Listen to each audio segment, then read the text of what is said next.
Bienvenue à tous et merci de nous rejoindre sur Télé 50. Quoi de neuf en RDC? C'est la destitution du gouverneur de l'Équateur, Jean-Claude Baïndé. Nous en parlons dans ce magazine avec un député provincial de l'Équateur. Bienvenue, monsieur François Motébé. Merci, madame la journaliste. Avant d'entrer dans le vif du sujet, nous allons d'abord suivre le gouverneur déchu, Jean-Claude Baïndé, qui s'est exprimé après sa destitution. Je voudrais ici profiter de l'occasion pour remercier sincèrement le président de la République, son Excellence Joseph Kabila Kabange, chef de l'État, pour la confiance maintes fois renouvelée en ma personne, en me choisissant d'être son représentant dans cette province. Il lui a plu aujourd'hui de mettre fin à mes fonctions. J'ai eu à collaborer avec le chef de l'État dans la sincérité, dans la vérité et dans la parfaite cohésion. Aujourd'hui, le président estime qu'il faut cette décision. Je pense que c'est une bonne chose pour permettre à ce que la province de l'Équateur, la classe politique de l'Équateur, puisse se retrouver, se parler dans la vérité, dans la sincérité, pour la recherche de la cohésion de notre province. De retour sur ces plateaux, honorable, est-ce que la destitution de Jean-Claude Baïndé garantit la fin de la crise à l'Équateur? Madame de la presse, je suis très content. Vous-même, vous venez suivre son Excellence, monsieur le gouverneur des provinces d'ici. Donc, il a évoqué au moins 3 points très importants. Tout d'abord, il a remercié le chef de l'État. Deuxième point, il a parlé sur les fins de sa fonction. Troisième point, il avait travaillé avec le chef de l'État avec toute sincérité, vérité, parfaite collaboration. Et à la fin, il a parlé qu'on puisse être ensemble pour essayer un peu de promouvoir le devoir de notre province. Dans ce sens-là, madame de la presse, les problèmes sont simples. Le chef de l'État a respecté la loi de la République. C'est la Constitution. Article 198, alinéa 9, qui donne le pouvoir au chef de l'État de mettre fin aux fonctions d'un gouverneur d'une province. Comme vous voyez le sous-version, ça c'est le gouverneur dessus, il a parlé.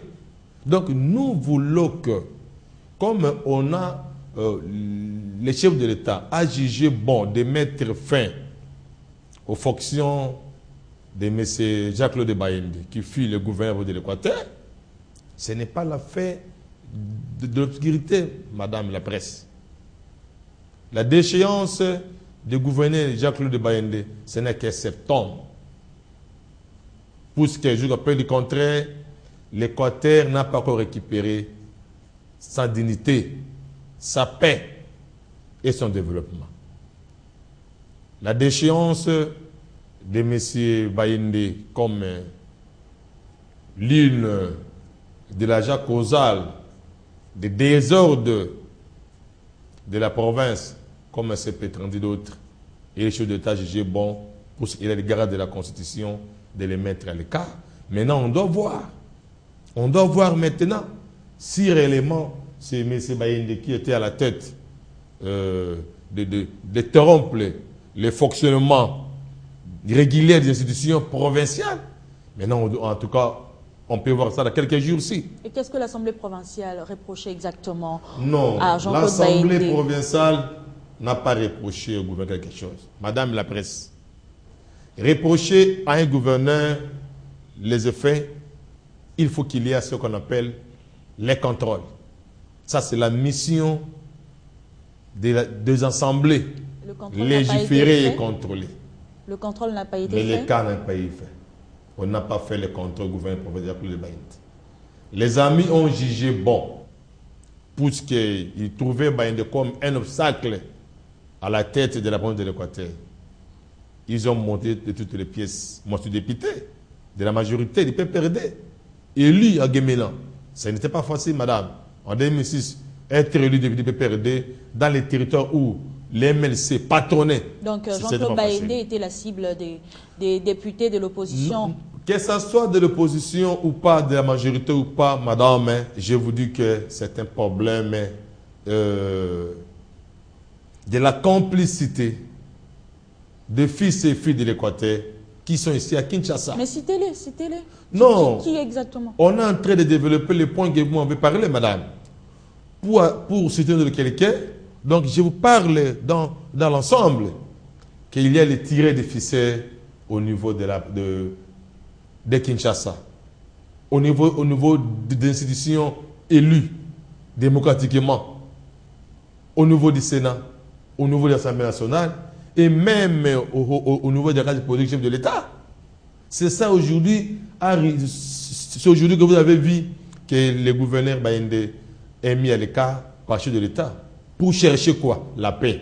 Les chefs ont dévolé, de les mettre à l'écart, si réellement 5 ou 10, ça n'en sera plus, ou bien ça doit continuer. Le chef de l'État a joué dans sa sagesse, de garant de la Constitution, de la garante de la nation. Pour ça, il est le chef de l'institution nationale. Il a jugé bon de mettre M. Jean-Claude Baïndé à l'écart pour voir si réellement la crise que les gens vantaient au nom du gouverneur, et ça doit mettre fin. Et voilà, aujourd'hui, nous sommes encore, ce n'est que, je crois, 4e jour de l'échange du gouverneur. On est là. Il était déchu le vendredi. Et maintenant, nous sommes, je crois, jeudi, pas même une semaine. C'est que le gouverneur lui-même, il a parlé. Que pour l'avancement de la classe politique et le devoir de la province, ça demande tout simplement aux fils et aux filles de l'Équateur d'être autour d'une table plutôt, pour essayer de parler, de faire les diagnostics. Pourquoi c'était à l'époque Makila, aujourd'hui Baïndé. Baïndé est parti, Makila est parti, mais finalement... Voilà, c'est là que nous quand voulons. vous emmène un ange à l'Équateur... Madame de la presse, moi je te dis, ce n'est pas le problème de la gestion. Quel est le problème? C'est le problème politique. Quel problème? Les problèmes politiques, madame de la presse. Ça veut dire quoi? Ce n'est que la mauvaise volonté qui anime nous, les fils et filles de l'Équateur. Peut-être que voilà, aujourd'hui, il a reçu la confiance du chef de l'État. Voilà, il faut qu'on pousse les montées, telle pièce, telle pièce, telle pièce, afin que les patrons de la République puissent les mettre à l'écart. C'est ça. C'est ça, madame la presse. Il n'y a rien qui est de spécial à la tête de Baïndé. Non. Il voulait seulement que Baïndé puisse être écarté. On ne sait pas qu'est-ce qui est réservé pour demain. Aujourd'hui, Baïndé n'est plus gouverneur. Et demain, si les Équatoriens ne saisissent pas, madame, que de rester ensemble autour d'une table pour faire l'autopsie, qu'est-ce qui se passe? Les Équatoriens aujourd'hui reculés. Il n'y a pas d'électricité. Très reculé même. Très même, madame la presse. Ce qui pouvait être à la tête des fils et filles de l'Équateur, de chercher les devoirs de l'Équateur. Ce n'est pas aujourd'hui de mettre Makila était parti, Baïndé est parti. Toujours, madame. Toujours. Si vous demandez aujourd'hui, il y a tout le monde là, de donner les pièces qui a fait que Baïndé quitte le poste du gouverneur. Je ne sais pas s'il peut nous donner les éléments. Ils ont donné les éléments à la Cour suprême? Non.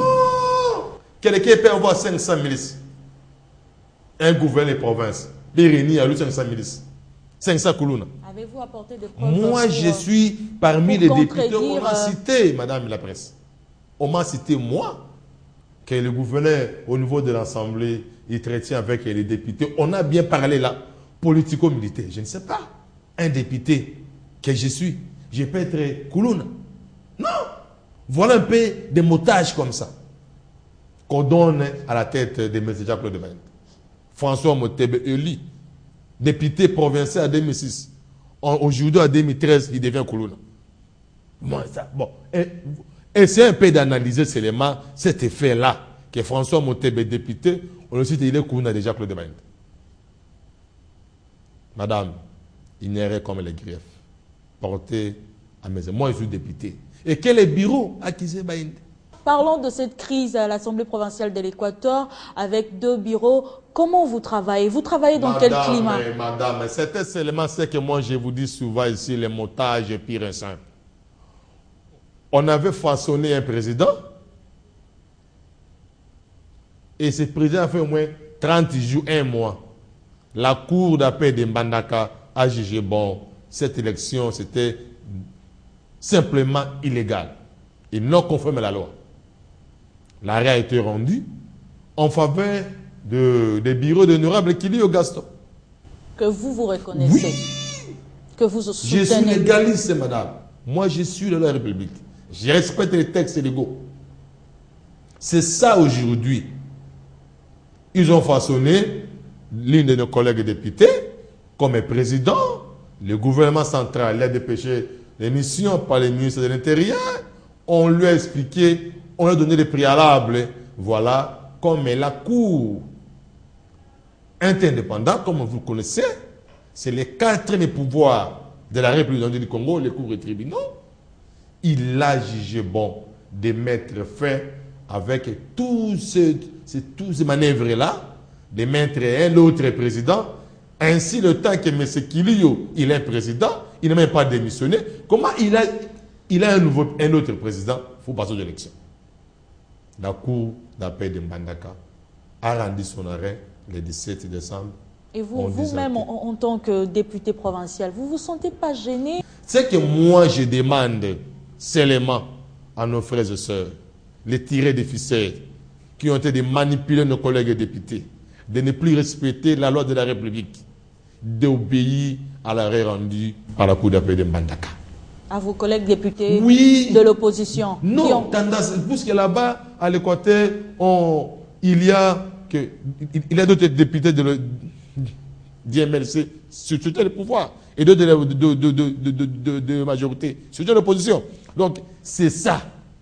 Moi, je demande tout simplement aux tirés des ficelles, des conseillers à nos collègues députés, de bien vouloir respecter la loi de la République. Revenons à l'Équateur. Qu'est-ce qu'il faut pour booster le développement de cette province? Que notre problème, c'est quoi? Les fils du Sénat, c'est que je vous dis, c'est la mauvaise volonté. Nous demandons seulement au gouvernement de la République. L'Équateur passe par la bonne volonté des tout le monde est animé de la bonne volonté. Ce n'est que la manipulation pire et simple. Qui manipule? Qui manipule? Mais je vous ai déjà dit ici, madame, il y a au niveau du Sénat, au niveau de l'Assemblée, même dans le corps de la majorité de l'opposition. Non, honorable, vous êtes à la madame, télé pour ça, pour éclairer la population. La population d'Équateur savent. Ils connaissent tous ces gens-là. Mais d'autres, les Quinois ne savent pas. Non. Un Quinois qui sait très bien qu'on parle de les tirer des ficelles, qui sont au niveau de l'Assemblée nationale, au niveau du Sénat, savent ça. Madame, nous demandons seulement au gouvernement de la République, comme les chefs de l'État jugé bon, de mettre fin aux fonctions du gouvernement de Jacques-Claude Baïndé, qu'à travers lui, son départ, c'est la paix, c'est l'unité, c'est le développement. Moi, je vous dis, madame la presse, il faut que le gouvernement de la République puisse de fournir l'effort, de réunir autour d'une table les fils et les filles de l'Équateur pour faire ce qu'on appelle l'autopsie et les diagnostics. Honorable, l'Équateur va avoir bientôt un nouveau gouverneur. Qui doit être son profil? Bon, pour moi, la loi est là, puisqu'on dit que dans 30 jours, il faut qu'on puisse avoir un nouveau gouverneur. Ça, c'est la loi, ce n'est pas moi. On peut voir si la loi, si le gouvernement central pouvait respecter la Constitution de la République. Ce n'est que ça. On peut, le profil du gouverneur, on peut l'avoir. Ce n'est pas maintenant que je vais vous donner les deux. Mais je finis toujours à rentrer ici pour vous dire, même si on doit toujours lier un nouveau gouverneur, si on n'a pas fait l'autopsie, madame la presse, si les filles et les filles du côté ne se réunissent pas pour chercher ce développement, il y aura toujours des guerres. Des guerres et des crises à Les l'Équateur. crises seront toujours. Et quels sont les défis qui attendent le futur gouverneur de l'Équateur? Bon, c'est à lui le candidat. Moi, je ne suis pas le candidat. pour donner les projets. Les défis qui attendent Lui, le futur gouverneur. Le défi est là. Tout d'abord, le nouveau gouverneur pouvait avoir l'idée